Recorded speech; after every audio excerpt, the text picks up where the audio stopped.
everybody, welcome to Jacob's Quest, and today I just finished watching episode 3 of The Rings of Power. Obviously, really contentious show. Rotten Tomatoes got bombed, and yes, they did get bombed. I actually went and looked, and I was like, okay, Rings of Power, House of the Dragon, probably just as big as each other, as far as viewership-wise. And yet, if you look at the Rotten Tomatoes of both of those, Rings of Power has literally 5 times the amount of people, the amount of user reviews review that show that House of the Dragon did, which is crazy because you're like, wait, House of the Dragon, supposedly is the much more well-received show, right? I mean, I love House of the Dragon. So why would 5 times the amount of people go to that thing? And it's like, okay, so it's being targeted, obviously, right? Anyways, not what this is about. Episode 3 of Rings of Power. Full spoilers, by the way. So this time we are only following 3 of the plot lines that they introduced in the last 2 episodes. So we do not see any Elrond in this episode at all, which I think is probably the smarter idea, to kind of switch off which plot lines we're seeing each week.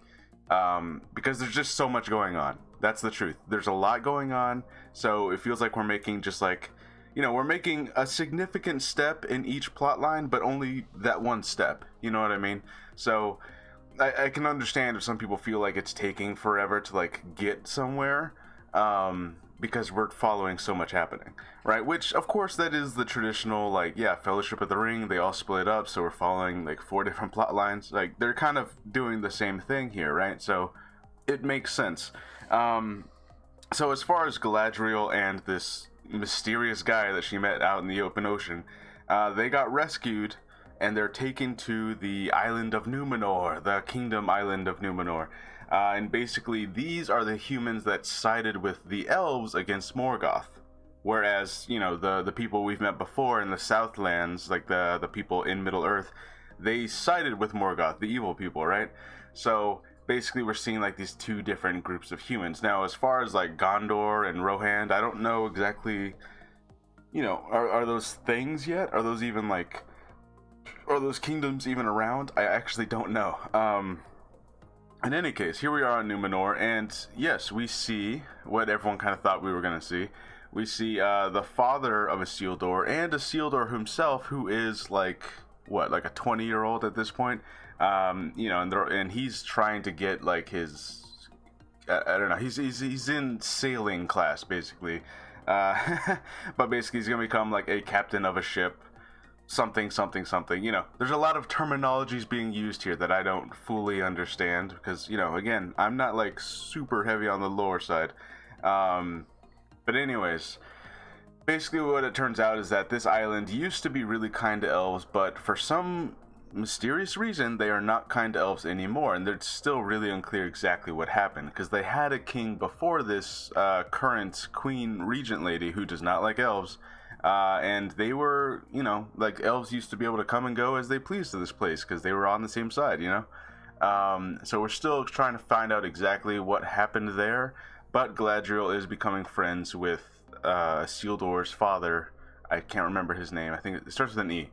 And they talk about how his name means elf friend, But basically, they're being kept in this city. Galadriel and this guy, I think his name is Halbrand.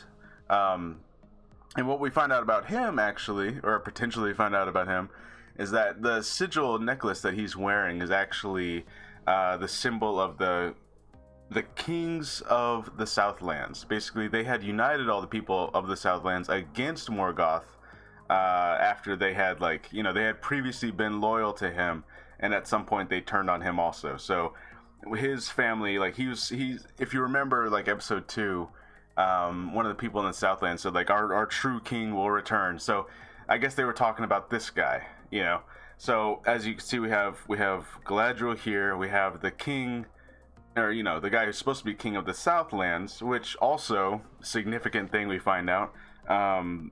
They see this symbol and then they put it up against the map, and Galadriel's like, oh, this is not a sigil or some kind of symbol. It's a symbol of the Southlands. It's the mountain range.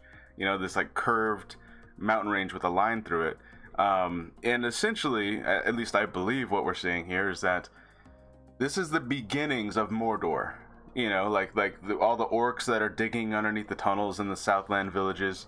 That whole thing that we saw, this is essentially Mordor that's being built. Speaking of those tunnels, going all the way back to the other plot line now, the elven watchman guy, who, the one who was in love with the lady villager, he has been captured by the orcs, and he's being forced to dig these trenches. Him and his other elf companions are all being forced to dig, and they almost escape. They do a pretty cool action scene. They take on a warg. They almost get out of there, but then they don't. So I'm sure they'll escape again. But it was actually a really awesome action scene that they did. They're all fighting with the chains and using those to take down the coverings, so that way the orcs get hit by sunlight and they're like, it was a pretty cool action scene, but unfortunately they do not actually make it out. And then, let's see, the third and final plot line that we're following this time is also are they the Brandyfoots? I'm trying to remember their last name, but basically the Harfoots, the not hobbits, again, I'm just going to call them hobbits. Yeah, basically they're getting ready for their big migration, which is their people, is the word nomads? Is that the word I'm looking for? The people that just go from place to place. They don't actually settle in one location and call this theirs, right? Because obviously we know that the hobbits claim the Shire is theirs, and everything inside the Shire, they just stay there.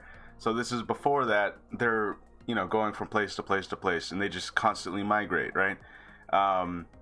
And they kind of do this thing where, if someone gets left behind, it's like, oh man, that sucks, and they write their name in a big book, and they kind of they feel sorrow about it, and they remember them, but they do leave them behind, because that's kind of how they work, right? That's how their people survive, is that they have to keep moving.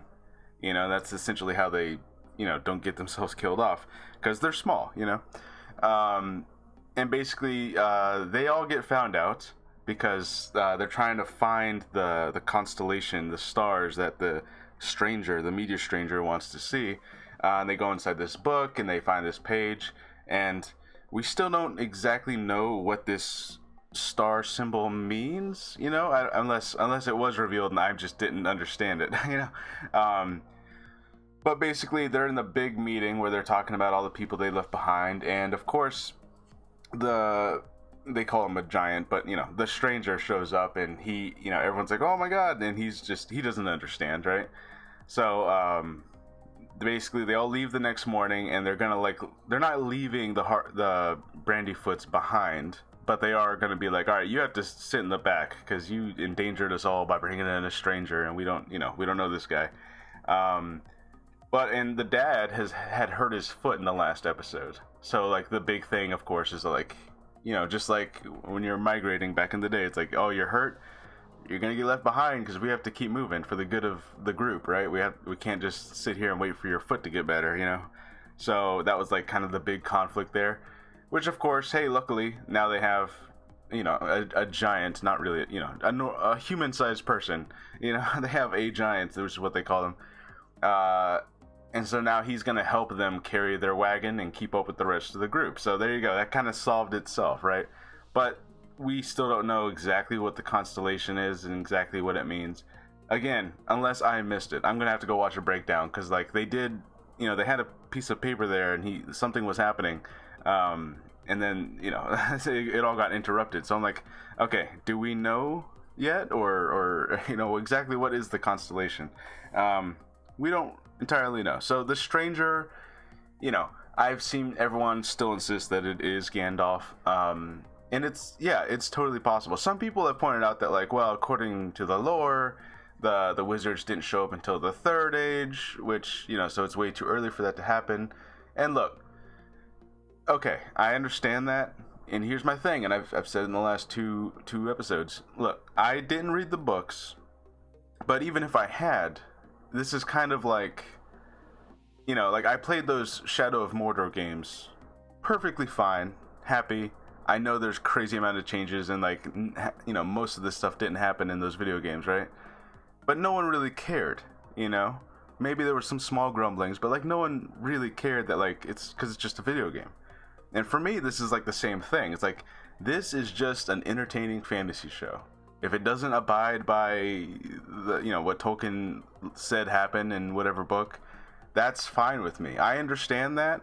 This is not like a replacement of Tolkien's lore, you know. It's just like, this is just a show to entertain people, right? So if it works better for the show that, like, yeah, Gandalf shows up and he meets a younger version of hobbits like that, then it works better for the show. You know what I mean? Like, I'm totally down for that. Like, I don't know what to tell you. It's the same thing as like getting upset as, yeah, I don't know. Maybe this isn't okay. Here we go. Here's the best example I can give. You have your Marvel comics, and then you have your Marvel movies. The Marvel movies have differed extremely at sometimes than the comics, right? Like some differences are insane how crazy different they are from the movies and the comics. But we all acknowledge that the comics are their thing and the movies are their thing. The movies are heavily inspired by, and you know, they're never exact adaptations. You know, like the movie Civil War is nothing like the comic Civil War, right? Like, we all know that. And most people are fine with that. They're like, yeah, the comics are one thing, movies are a different thing. It's not like an actual adaptation. It's more of like an inspiration kind of thing. And that's what this is. You know, like, this is not an adaptation of the Silmarillion or an adaptation of the Appendices. It's just they took that material and they're like, what is the best TV show we can make out of this material? You know, we're not going to like translate this one to one, because then that would just be like a textbook being shown on screen, right? So, I don't know. For me, it's perfectly fine if it ends up being Gandalf and it's, you know, like, it's against what Tolkien wrote. I'm like, yeah, okay. Tolkien's not writing this TV show. I don't know what to tell you, you know? Anyways, yeah, I'm still pretty invested. I'm excited to see where this all goes. I do appreciate that, like, 3 episodes in, we're already getting a better understanding of exactly what's happening. We're meeting Isildur. We're seeing the birth of Mordor. You know, at some point we're going to see Sauron, you know, and we're going to see like an evil elf-looking guy and be like, that's obviously Sauron. And then, of course, we're going to get that whole, we already saw, what's his name? Celebrimbor, the guy who's going to end up helping Sauron create the Rings of Power. So, like, we're seeing all the setup happen. We're seeing, like, okay, the pieces to what we know are being put in place here. It's pretty exciting. I actually love this. I love what's happening here. I know some people are having trouble, like, getting attached to these characters, and honestly, I think that is because we have not just separate characters, but separate plot lines happening, you know. And I guess my biggest thing is, like, House of the Dragon, it's really just one plot line. You have all these characters, but they're all centered around the one thing. Whereas in this show, you have all these characters separated, you know, like these people are doing that, and these people are doing that, and this person's doing that way over there. They don't know about each other. They're not talking to each other because they're all separate adventures, you know? So I understand, like, the difference there as to, like, why that's happening to some people, because, like, you've only seen a little bit of each person, because there's only been 3 episodes, you know what I mean? And if each episode we're only taking, like, a small step in each plot line, I get it. Some people don't have the patience for that. That's fine. But for me, it's working, because I kind of understand what they're doing here, you know? But yeah.